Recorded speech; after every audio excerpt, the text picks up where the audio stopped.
Tonight we drift toward the twinkling lights of a city where every rooftop glitters like a crown and every breeze carries the scent of sea salt and incense. You are walking through Constantinople, the last great jewel of the East, a city where marble domes rise like moons and gold mosaics catch the sun so brightly it hurts your eyes. The year is slipping into the late 11th century, and this city, wrapped in its legendary Theodosian walls, still pretends to be the center of the world. Yet as you stroll under those looming arches, you feel something uneasy beneath the surface, an empire that shines on the outside, but trembles within. You hear whispers in the marketplaces, rumors of lost lands and restless enemies pressing against the borders. Somewhere in the great palace, Emperor Alexios I Komnenos walks the corridors with the same quiet worry.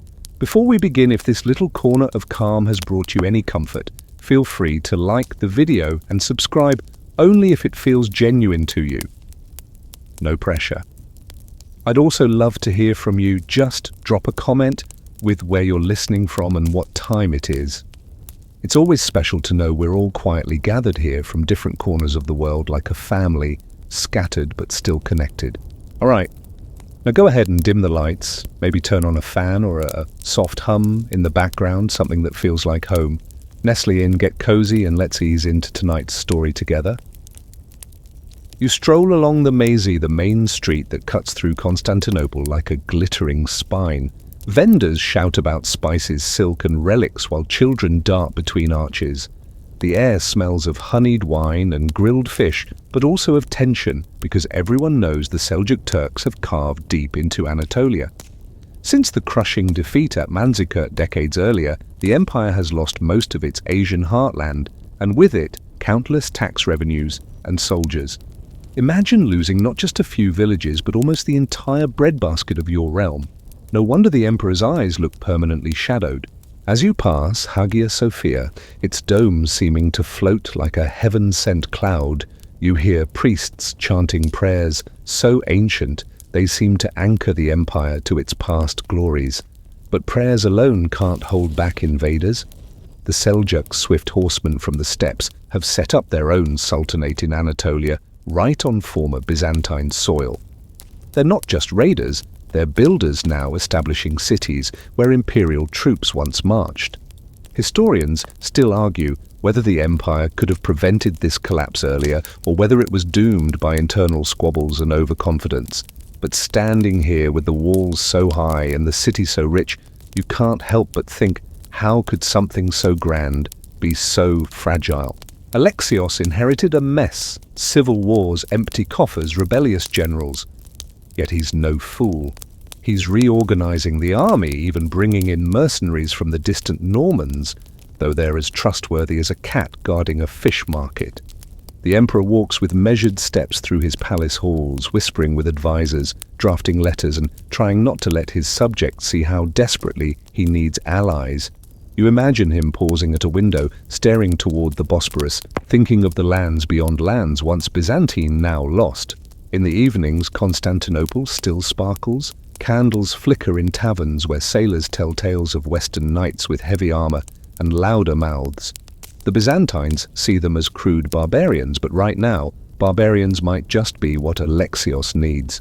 You watch the emperor at a council meeting, his voice calm but edged with steel as he speaks of the Turks of fortresses, falling, of cities, starving.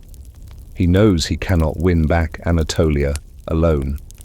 Pride whispers no, but survival screams yes. The city listens to its emperor's orders even as rumors run faster than the seagulls overhead.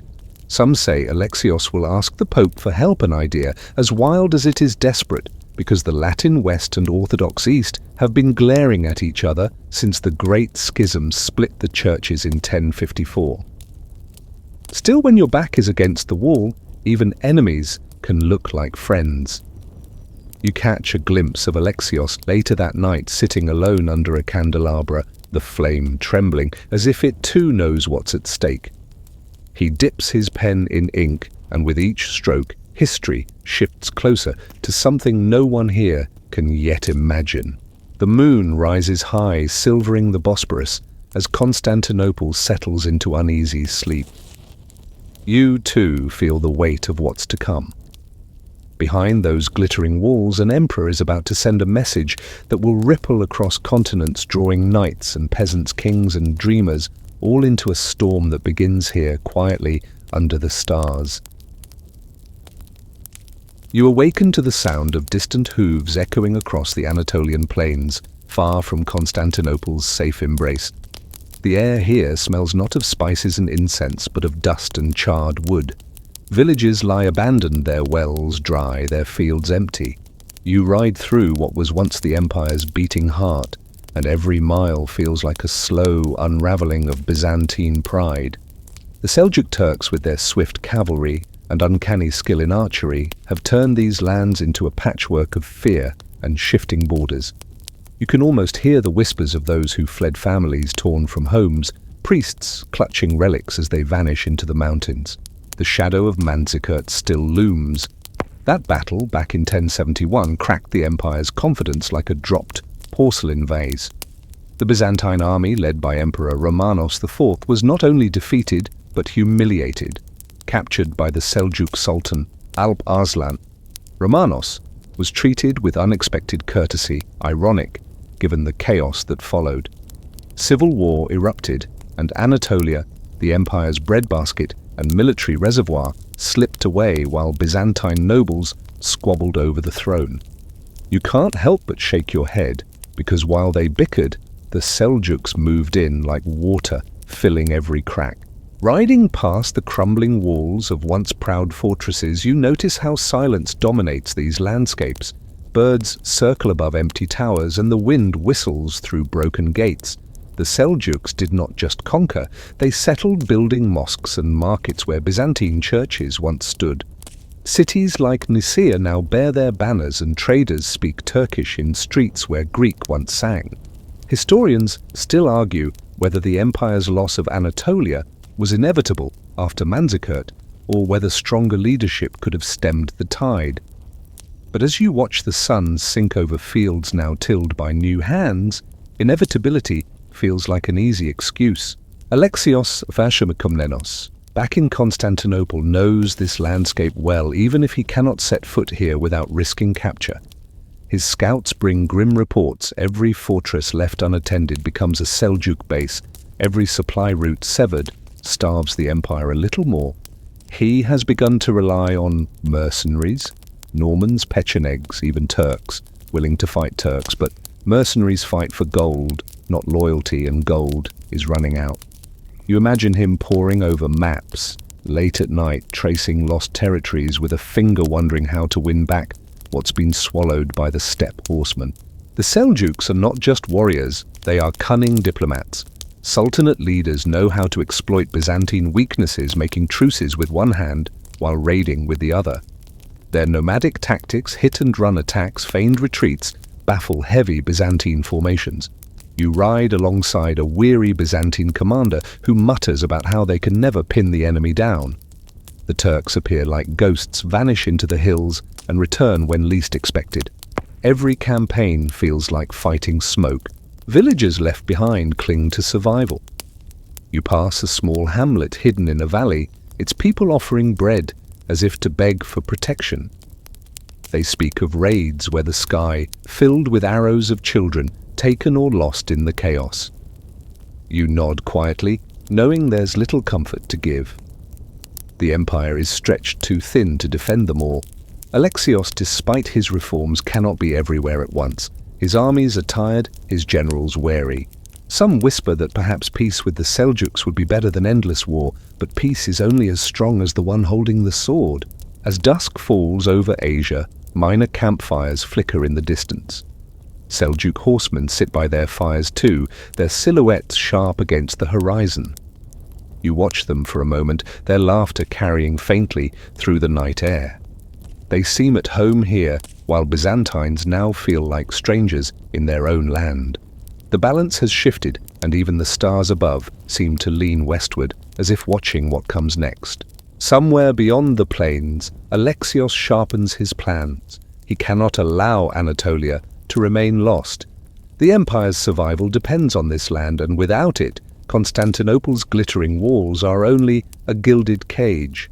He begins to consider what once seemed unthinkable, reaching out to the Latin West, asking those rough, unpredictable knights to ride under the Byzantine banner. You can almost hear the quill scratching against parchment as he begins to draft words that will change history. The night grows quiet except for the rustle of leaves and the occasional distant howl. You lie back staring at a sky littered with stars, feeling the weight of centuries pressing down. This land caught between empires will soon see armies march again, armies called not just by a desperate emperor, but by something far greater than he ever intended. You wake with the chill of early dawn clinging to your skin, the Bosporus shimmering like a sheet of silver under the first light. Back in Constantinople, Emperor Alexios I Komnenos stirs from uneasy sleep. You walk beside him through the palace gardens where dew clings to roses and peacocks strut as if the empire were still at its height. Yet Alexios's gaze is far from these peaceful paths. His eyes are fixed on the horizon toward lands he no longer controls. Every morning he carries the same burden: how to reclaim what has been lost without tearing the empire apart from within. You follow him into the council chamber where maps are spread across a long table, pins marking fortresses now under Turkish banners. His advisors murmur suggestions, their voices sharp as winter air. Some urge him to negotiate with the Seljuks, others to strengthen internal defenses, and a few, always the optimists, propose a daring counterattack. Alexios listens, his face unreadable. He knows the truth: the empire's armies alone are not enough. The treasury is strained, the nobles are restless, and Anatolia's loss has weakened the empire's very soul. This is no simple battle to win, it is survival at stake. That night, Alexios retreats to his study, a room lined with scrolls and relics of past emperors. Candlelight flickers, casting long shadows on the walls as he sits at his desk. You hear the scratch of his quill against parchment, steady and deliberate. He is writing letters not to his governors, not to his generals, but to powers beyond his borders. His words are cautious, almost poetic, weaving a request that admits weakness without sounding weak. He addresses them to the Pope and to Western leaders, framing the Seljuk threat not just as a Byzantine problem, but as a danger to Christendom itself. Clever move. Historians still argue whether Alexios's plea was truly desperate or brilliantly strategic. Some say he was merely buying time, hoping to use Western knights as tools to reclaim Anatolia. Others believe he underestimated what his call would unleash. Whatever the case, his letters soon cross mountains and seas, carried by envoys who risk ambush and storms to deliver them. You imagine one such messenger galloping across Europe, clutching a sealed scroll as if it were the empire's last heartbeat. You wander through the city's markets the next day, listening as rumors of these letters spread like wildfire. Merchants speculate wildly: will knights from the west really come? Some scoff, saying Latins and Greeks can never work together. Others hope salvation might ride in on armored horses. Priests preach about unity against the infidels, while older men mutter about how alliances with the West have rarely ended well. There's tension in every conversation, like a string pulled too tight. Meanwhile, Alexios does not sit idle. He sends gifts to strengthen ties with potential allies, dispatches spies to gather intelligence, and continues to rebuild his army piece by piece. Yet he knows this effort alone is not enough. The Seljuks remain entrenched, and their raids cut deeper into Byzantine lands with each passing season. As you watch him standing before an icon of Christ, his lips moving silently in prayer, you feel the weight of a man who carries both the empire's past and its uncertain future on his shoulders. Weeks turn into months, and finally word arrives: his letters have reached Rome. Pope Urban II reads them, and a spark ignites in his mind, one far brighter and far more dangerous than Alexios could have guessed. The Pope sees not just a plea for aid, but an opportunity. And while Alexios imagines disciplined troops marching to help reclaim lost lands, the Pope is already envisioning something grander, something that will unite Europe under his spiritual banner. Two visions, one request. Oh, the irony brewing here. You return to the palace one evening, to find Alexios pacing, waiting for news. His messengers report that the Pope is preparing a response, but its contents remain a mystery. The Emperor tries to remain calm, though you catch the flicker of anticipation in his eyes. Help may be coming yet. Something in the air suggests this help might come at a price. Outside Constantinople's streets glow under lantern light. Children chase each other through alleys, unaware that history is shifting above their heads. Priests chant evening prayers, their voices weaving through the city like threads of hope. And you, standing on the palace balcony with the Emperor, watch the stars as if they too are listening. Somewhere in the west, plans are forming, and soon those plans will march eastward. When Alexios finally sets down his quill and seals the last of his letters, you sense that he feels both relief and dread. This is the kind of decision that echoes for centuries. The wind carries the scent of the sea, and far away the first whispers of crusade begin to stir. The scene drifts westward away from Constantinople's marble spires to lands where the streets are muddier, the castles less polished, and the faith burns just as fiercely. You find yourself walking through a small French town where bells toll in the cold air and peasants trudge past you with baskets of bread. Here, whispers of Byzantium's plight arrive like exotic birds, strange, fascinating, and not entirely understood. Alexios's letters have travelled far, and now they rest in the hands of Pope Urban II, a man who sees beyond the immediate request. You watch the Pope in his chambers, surrounded by clerics who hang on his every word. He holds the Byzantine letter delicately, as if it were both fragile and explosive. Alexios asks for troops, yes, but Urban senses something bigger, a chance to extend papal influence, to mend the schism in his favour, and to redirect the violent energy of Europe's knights away from each other and toward a common enemy. Historians still argue whether Urban's motives were primarily spiritual or political, but either way, he sees an opportunity shining like a coin in torchlight. The West at this time is a rough patchwork of kingdoms and quarrels. Nobles squabble over land, knights raid their neighbours, and peasants bear the brunt of every feud. Pilgrims to the Holy Land suffer attacks, and tales of Seljuk control over Jerusalem circulate with each returning traveller. The Pope realizes he can weave all these threads, religious fervour, restless warriors, Byzantine requests, into a single call to arms that will electrify Europe. As you drift through monasteries and markets, you hear how news spreads even before any official announcement. Priests speak of suffering Christians in the East, merchants gossip about Turkish raids, and soldiers brag about how they would gladly fight for Christendom. The idea of a great expedition, a holy war, begins to take shape long before the formal words are spoken. You almost want to warn Alexios, because what he asked for was help, but what he's about to get is a storm. Urban begins to craft his message carefully. You watch him dictate speeches, his voice calm yet persuasive, painting the struggle not merely as a Byzantine problem, but as a sacred mission to defend all of Christendom. He promises spiritual rewards, remission of sins for those who take the cross, and stokes outrage at the supposed atrocities against pilgrims. Facts blur into fervour.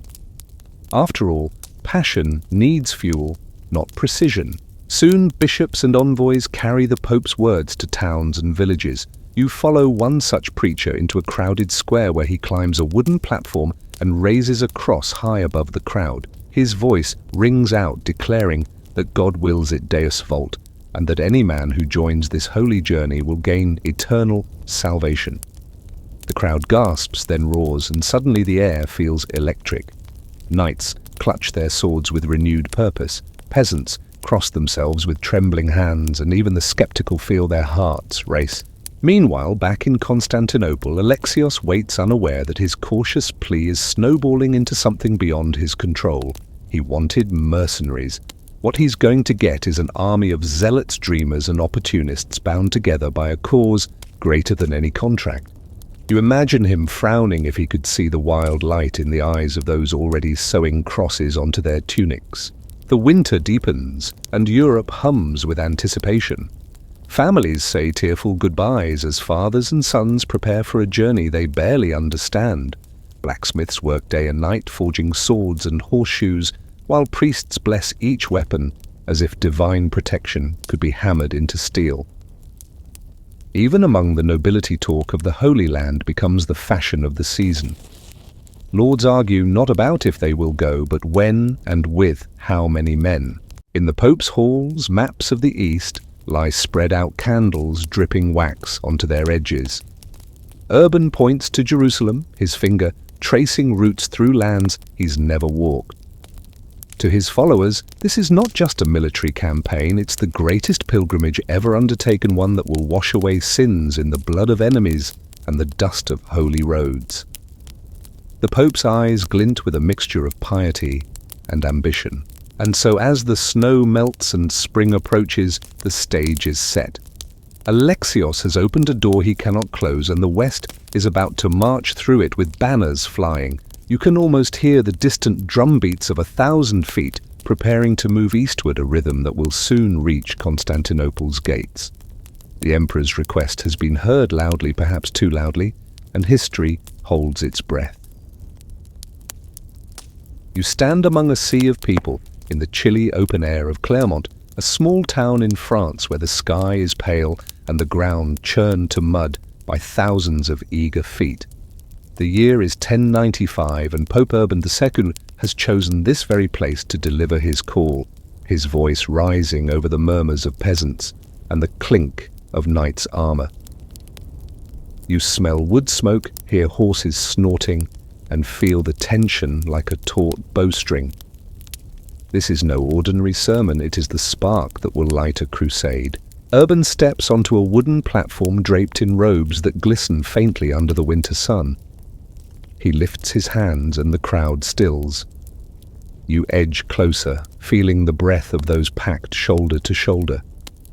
His voice, calm at first, swells with passion as he speaks of suffering Christians in the east, of holy places under foreign control, of pilgrims attacked on sacred roads. Every word strikes like a hammer. He paints the Turks as merciless foes and Jerusalem as a prize of infinite holiness. He calls on every man to take up arms, not for glory, not for land, but for God. The Pope's rhetoric dances between fear and hope, condemning sin and offering salvation. You watch hardened warriors, men who have spilled blood for coin or vengeance, blink as if seeing redemption for the first time. Urban promises that those who march will have their sins forgiven, that heaven itself opens for those who bear the cross. Historians still argue how much of his speech was carefully scripted and how much was improvised passion, but standing here, you see how little that matters. The crowd is already swept away. The cry erupts suddenly like a wave crashing against rocks. Deus vult, God wills it. The words echo through the square louder with each repetition, until even the birds seem to flee the noise. People drop to their knees, knights raise their swords to the sky, and peasants weep openly. Urban's face remains composed, but you sense the satisfaction flickering behind his eyes. This is no mere response, it's a tidal surge. As the crowd disperses, men rush to sew crosses onto their garments, cutting strips of cloth to mark themselves as crusaders. Women pack supplies, priests bless those departing, and children watch with wide-eyed awe as fathers vow to fight for Christendom. The frenzy spreads beyond Clermont like wildfire. Town after town, village after village, the message takes root. Preachers ride out, repeating Urban's words, sometimes embellishing them with stories of miracles and atrocities. The call to crusade becomes not just an order, but a dream. You walk through these villages as winter fades. At every corner, you hear talk of Jerusalem, a place most have never seen, yet now fills their every thought. Knights polish their armor. Peasants gather what little they have to join the march, and even those too old to fight swear they will pray for the cause. For some, the crusade promises salvation, for others, adventure, and for many, a chance to escape debts, feuds, or the monotony of farm life. You can't help but smirk, because when people say they're going for God, they often bring their personal baggage too. Back in Constantinople, Alexios has no idea that this movement is swelling far beyond his expectations. His letter asked for trained soldiers under imperial command, not tens of thousands of fervent pilgrims. You almost wish you could whisper to him, "Brace yourself." Urban speech also fans the flames among Europe's nobility. Great lords, men like Raymond of Toulouse and Godfrey of Bouillon, begin pledging their banners to the cause. They see both spiritual reward and political opportunity. Some dream of carving out their own territories in the east. Others truly believe they are instruments of divine will. The Pope cleverly ties the expedition to papal authority, ensuring that even the most ambitious knights march under his blessing. As spring arrives, you walk past fields where banners snap in the wind, each marked with a red cross. The roads teem with movement, peasants, priests, knights, even entire families heading toward the gathering points. Their songs of faith mingle with the creak of wagons and the neighing of horses. It's both inspiring and chaotic, like watching a river that has burst its banks. The night after Clermont, you lie under the stars and think about how one speech can change the world. The moon glows faintly, clouds drift lazily, and somewhere far to the east, Alexios sleeps unaware that help is indeed coming, but it won't come neatly wrapped in the form he expected. Know this help will come with its own will, its own fire, and its own destiny.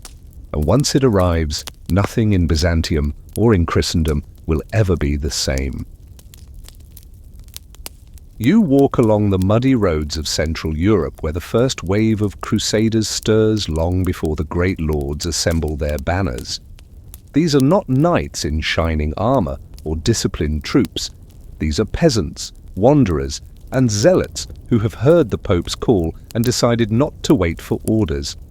They call themselves pilgrims of God, but as you watch them stumbling along with makeshift weapons and carts piled high with children and livestock, you sense more chaos than divine order. Led by fiery preachers like Peter the Hermit, these ragged bands stream out of their villages chanting prayers and singing hymns as they march toward Constantinople. They believe God himself will guide their path, that miracles will feed them, and that the Holy Land waits just beyond the next hill. You see them crossing bridges, crowding riverbanks, camping under the stars, with little food but endless faith. It's moving in its simplicity, though you know, as history does, that this journey will not end well. As they move, their presence becomes a storm. Towns struggle to feed the swarming masses and tensions flare with local populations. In some places, these self-styled crusaders commit atrocities against Jewish communities, fueled by ignorance and twisted zeal. Historians still argue how much of this violence was spontaneous or incited by their leaders, but standing there you can feel how fear and fanaticism turn piety into something darker. You wish you could tell them saving souls does not require burning homes. When these wandering armies finally cross into Byzantine lands, Alexios is not impressed. You watch him receive reports of their approach, his brow furrowed as he learns that instead of trained knights, thousands of undisciplined peasants are spilling across his borders. He offers them food and ferrying across the Bosporus, partly out of diplomacy and partly to get them as far from Constantinople as possible. He knows they are more liability than asset. You walk alongside them as they cross into Anatolia, their spirits high despite the hunger gnawing at them. The land is foreign, the sun harsh, and the Seljuks watch from the hills like wolves eyeing an injured deer. Soon the inevitable happens. Lured into traps, ambushed on open plains, the peasant crusaders are slaughtered near Civito. You hear the clash of steel, the screams, and then silence. Few survive. Their dream of Jerusalem ends in blood and dust, long before they even glimpse its walls. Back in Constantinople, Alexios breathes a sigh of relief and perhaps a hint of pity. These were not the reinforcements he needed, but their sacrifice serves as a grim warning. When word reaches Europe of this disaster, it doesn't dampen the crusading spirit, it hardens it. The true armies of the nobility are still gathering, and they will not march so recklessly. The countryside around the capital is scarred by the passage of this first wave. Farmers grumble about trampled fields, merchants count their losses, and soldiers whisper about the madness of sending untrained peasants against the Turks. You can almost hear the sarcasm in the city's taverns. If this is God's army, we're in trouble. Yet faith remains unshaken in those who survived, and letters to the west speak not of defeat, but of martyrdom. As summer deepens, you see the horizon begin to glow with the approach of the next forces, knights and lords, who bring discipline, wealth, and ambition. Their armor shines, their banners flutter proudly, and their intentions are as sharp as their swords. Alexios may have endured the chaos of the peasants, but now a far greater challenge approaches: how to control allies who think they're the heroes of the story. The last of the peasant crusaders fade from the stage, but their tale lingers, a mix of tragedy and faith that paved the way for what comes next. You step back from the fields where their bones bleach under the sun, knowing the ground here has only tasted the first drops of a storm yet to come. You stand on the ramparts of Constantinople, the sea breeze brushing your face as you squint toward the horizon. This time what approaches is not a rabble of barefoot pilgrims, but a procession of banners, lances, and armored horses that glint like mirrors in the sun. The great lords of Europe are arriving, and they come with pomp, pride, and an appetite for glory. You watch the first ships unload, knights clad in chainmail, their crests bright, their squires bustling about with chests of supplies. Behind them follow endless lines of infantry camp followers and pack animals. Unlike the peasants, these crusaders look every bit like an army, an unruly, ambitious, and dangerous one. The leaders are as varied as their standards. There is Godfrey of Bouillon, serious and devout, who carries himself like a man on a mission from heaven. There's Bohemond of Taranto, the Norman prince, whose sharp eyes miss nothing and whose ambition glows almost as brightly as his armor. Raymond of Toulouse arrives with the largest contingent, a man of deep faith but stubborn pride. And then there's the fiery Tancred, eager for battle and glory. You follow them as they enter the city, each with his own retinue, each convinced he is the star of this holy drama. Alexios watches their arrival with a mix of relief and suspicion. You see him from a balcony, his expression composed, but his thoughts must be racing. These men have come in response to his call, yet they are not mercenaries under contract. They are independent lords with their own agendas. Historians still argue whether Alexios truly believed he could control them, or whether he merely hoped to harness their power long enough to reclaim lost lands. Either way, he moves carefully, treating them with honor while keeping them under close watch. The city reacts with a mixture of awe and unease. Constantinople's citizens gape at the sight of these Western warriors, huge men with rough manners, loud voices, and strange customs. The Byzantines, with their refined tastes and complex etiquette, see them as barbaric, despite their shining armor. You can almost hear the muttered insults behind polite smiles. The Crusaders, for their part, marvel at the city's wealth, its towering walls and its shimmering domes. Some whisper of taking it for themselves one day, a thought that sends a chill through you. In the evenings, the lords attend feasts in the great palace. You watch them reclining awkwardly on Byzantine couches, unsure of how to behave in this world of silks and spices. Alexios hosts with grace, offering gifts and delicacies, but beneath the pleasantries lies a tense negotiation. He needs their strength, yet he fears their ambition. The lords in turn demand assurances of supplies and support. They are not here to be pawns. You stroll past the campfires outside the city walls, where the knights' men grumble about Byzantine tricks and the food's strange taste. The mistrust is mutual, and you sense how fragile this alliance is. Still, both sides need each other. Alexios promises to ferry them across the Bosporus and provide guides, while the Crusaders, in theory, swear to return captured lands to the empire. In theory.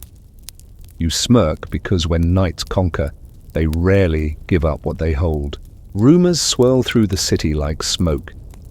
Some say Alexios is secretly plotting to betray the Crusaders. Others claim the lords intend to seize Constantinople itself. For now, these whispers stay.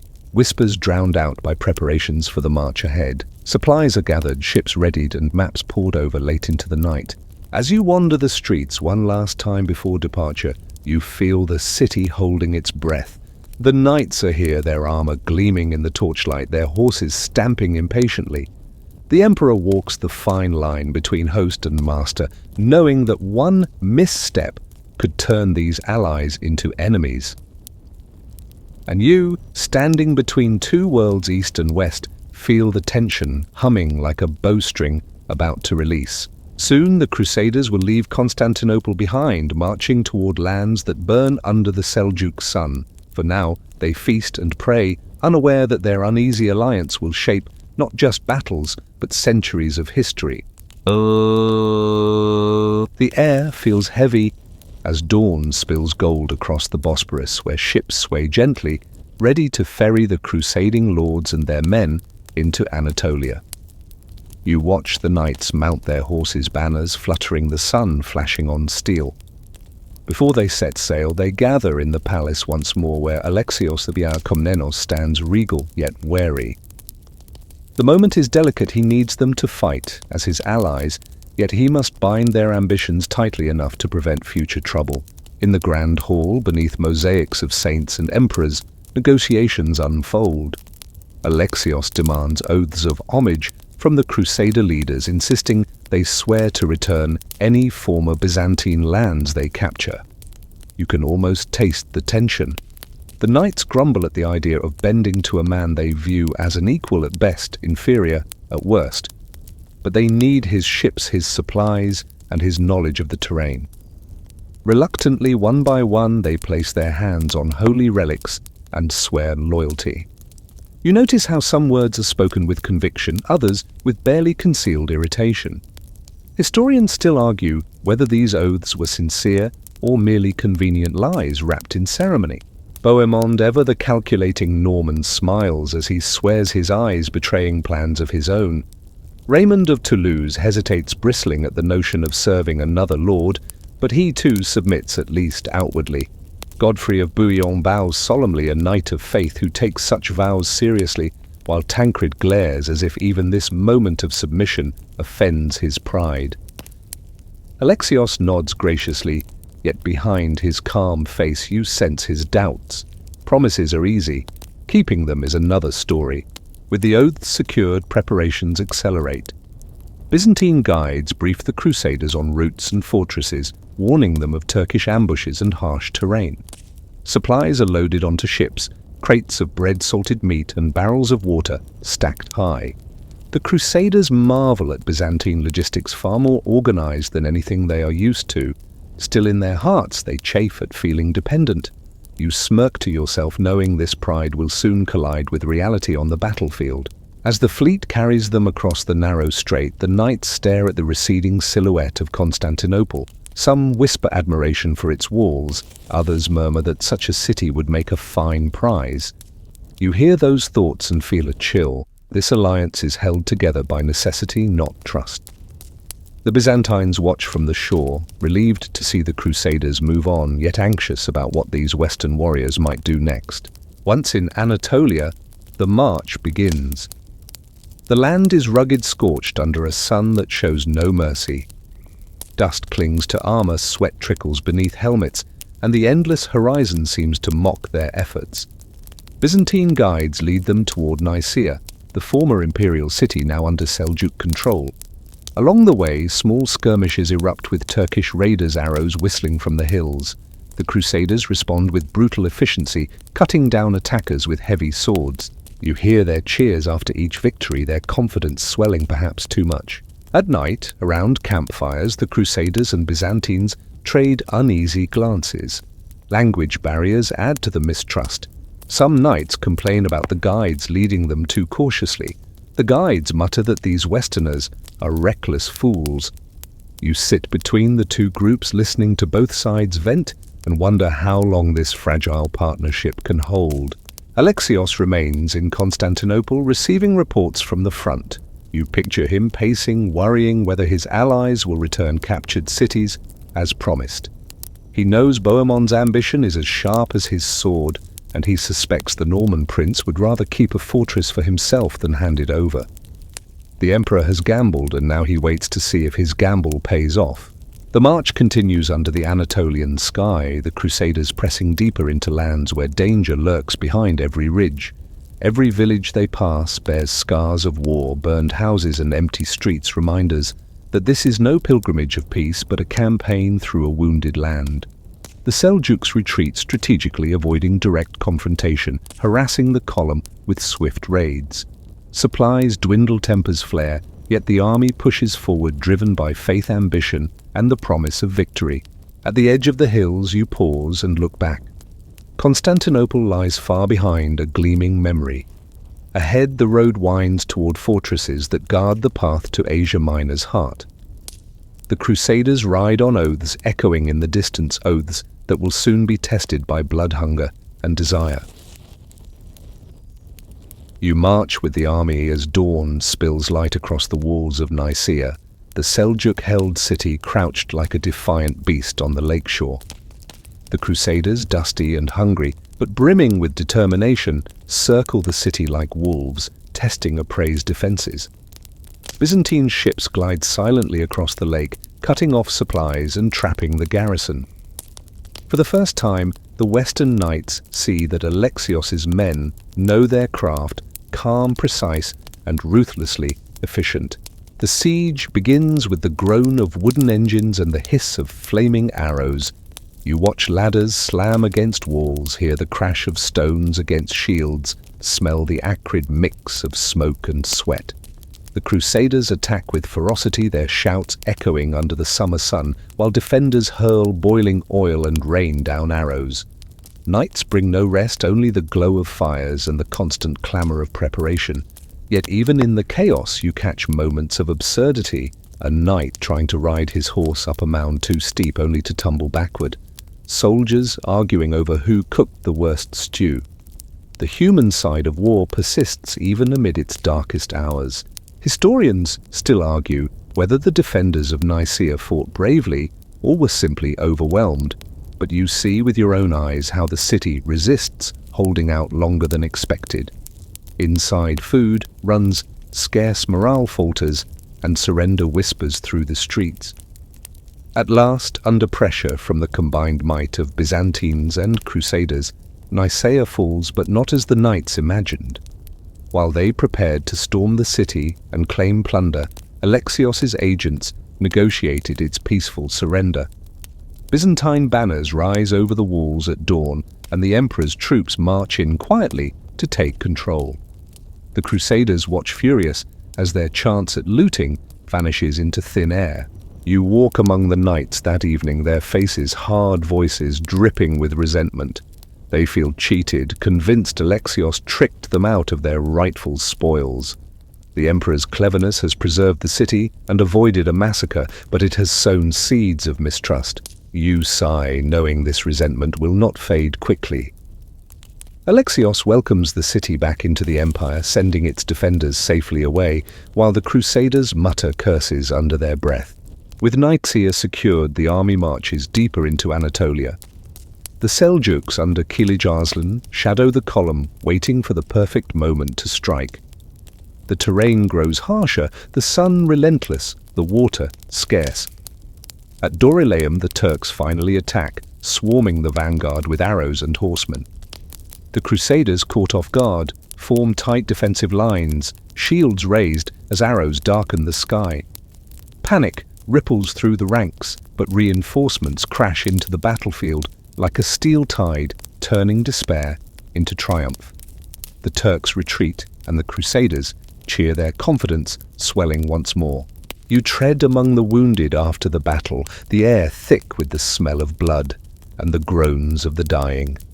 Priests move between the fallen, offering last prayers. Despite the victory, the cost is steep, and the road ahead promises even harsher trials. Yet spirits remain high. Every success feels like proof that God walks with them. The march stretches onward through mountains and barren plains, past abandoned villages and ruined fortresses. Hunger, gnaws, and disease stalks the camp, but the promise of Jerusalem keeps feet moving. You hear men tell each other stories of the holy city, as if it were a paradise waiting just beyond the horizon. Reality, you know, will prove far more complicated. Finally, the army reaches Antioch, a city whose walls rise like a challenge to heaven itself. The siege drags on for months, a brutal test of endurance. The Crusaders suffer starvation so severe they gnaw on leather and boil weeds for soup. Some even resort to desperate acts better left unspoken. Still they fight on, driven by faith and stubborn pride. Byzantine reinforcements delayed by distance, and politics do not arrive in time, leaving the Crusaders to bleed alone. You watch their faces grow gaunt, their tempers fray, and their eyes burn with a feverish mix of hope and despair. At last, Betrayal opens a gate. Bohemond, ever the opportunist, seizes control, and Antioch falls not to Alexios, but to the Crusaders themselves. They claim it as their own, breaking their oaths to return conquered lands. You hear Bohemond declare himself prince of the city, and you know the emperor's worst fears have come true. The fragile alliance fractures, trust shatters, and from this moment the crusade is no longer under Byzantine control. As you walk through the captured city, its streets littered with debris and its people subdued, you sense that victory here has come at a cost far beyond blood. The Crusaders look east, still dreaming of Jerusalem, but the bond with Byzantium is cracked perhaps beyond repair. The road to the Holy City lies ahead, yet behind them the seeds of future conflict are already sprouting in the ruins of Antioch. The sun hangs low as the Crusader army pushes ever closer to Jerusalem, the city of their holy dreams and deadly ambitions. You trudge alongside weary soldiers, your boots caked in dust, your throat parched from the relentless heat. The landscape shifts, arid hills dotted with olive trees and scattered villages, a land both ancient and unforgiving. Jerusalem looms ahead, its walls seeming to rise taller with every step, a prize shimmering just out of reach. You hear the murmurs among the men, some speak of visions of saints, others of plunder, and a few confess the heavy weight of doubt. For months they have marched through hardship and battle each day, a mix of prayer and bloodshed. The journey has changed them, sharpening their faith but also exposing their frailties. Hunger gnaws, deeper diseases creep quietly, and the heat turns tempers volatile. Yet the city calls like a siren promising redemption or ruin. As they lay siege to Jerusalem, the air thickens with tension. Siege engines groan under the strain, arrows whistle over the walls, and desperate defenders hurl stones and fire. You feel the electric charge of anticipation, mingled with fear. Every man knows this could be their last battle, the moment that defines their souls or shatters them completely. Victory finally comes with a brutal storming of the city gates. The Crusaders pour in swords, flashing shouts echoing through narrow streets. The fighting is fierce but brief, and soon the red crosses fly over Jerusalem's ancient walls. The jubilation is raw, and overwhelming pilgrims kneel in tears, knights clasp each other's shoulders, and prayers of thanks mingle with the cries of the wounded. Yet beneath the triumph lies a darker truth. The Crusaders, intoxicated by victory, commit atrocities against the city's Muslim and Jewish inhabitants. Streets run red, homes are looted, and sacred sites defiled. You feel a shiver of discomfort watching this unfold, a stark reminder that holy wars rarely stay holy. Historians still debate the extent and causes of these acts, but the scars remain. Meanwhile, back in Constantinople, news of Jerusalem's fall arrives like a bittersweet breeze. Alexios's hopes are tangled in relief and regret. The Crusaders have achieved what he could not alone, yet their refusal to honor earlier promises stings deeply. Antioch is lost to Bohemond, and now Jerusalem's capture belongs to a new order that answers to no emperor. The fragile alliance has crumbled, leaving Byzantium exposed and betrayed. You see Alexios at the palace window, gazing eastward with a mix of sorrow and resolve. The crusade has changed everything: borders, loyalties, and the future of empires. For Byzantium, it marks the beginning of a long, painful estrangement from the West. For the Crusaders, it is both a glorious victory and a haunting prelude to centuries of conflict. As twilight fades into night, you stand among the quiet ruins of the old city, the call to prayer echoing softly in the distance. The road ahead is uncertain, lined with promises and betrayals alike. The First Crusade has reached its climax, but its legacy of faith, power, and fractured alliances will shape the world for generations. You take a deep breath, feeling the weight of history settle around you. The story of Byzantium's call for help has ended, but the echoes of that call still ripple across time, whispering lessons of hope, hubris, and the cost of desperate alliances. Now, as you settle deeper into your cozy nook, the story gently slows its pace like the soft fading of twilight into night. Imagine the warmth of a quiet hearth, the subtle crackle of embers breathing out their final glow. The bustling march, the clashing swords, and the thunderous calls to arms all dissolve into a distant murmur, replaced by a calm silence that invites your thoughts to drift softly like leaves on a slow-moving stream. You feel the cool night air brushing lightly on your skin, carrying the faint scent of olive trees and distant seas, a reminder that even amidst great upheaval, life continues with gentle persistence. The towering walls of Constantinople and Jerusalem, once vibrant with struggle and hope, now stand as silent witnesses to the passage of time. Their stones hold stories whispered in the wind, stories of men and women caught between faith and power, courage and folly. Remember, this was a time when desperation bred alliances, when dreams of salvation sparked movements vast and wild. Yet even in their triumphs and failures, the people of that age were not so different from you, seeking meaning, safety, and connection in a world that often felt as uncertain as the night sky above. So as you feel your breath slow and your mind soften, know that this tale of empires and crusades of prayers and battles now rests beside you like a gentle companion on your journey toward rest.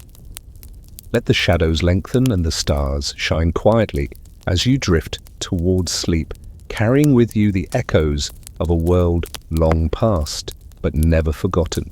Good night, dear listener. May your dreams be filled with peace and the soft glow of history's gentle light.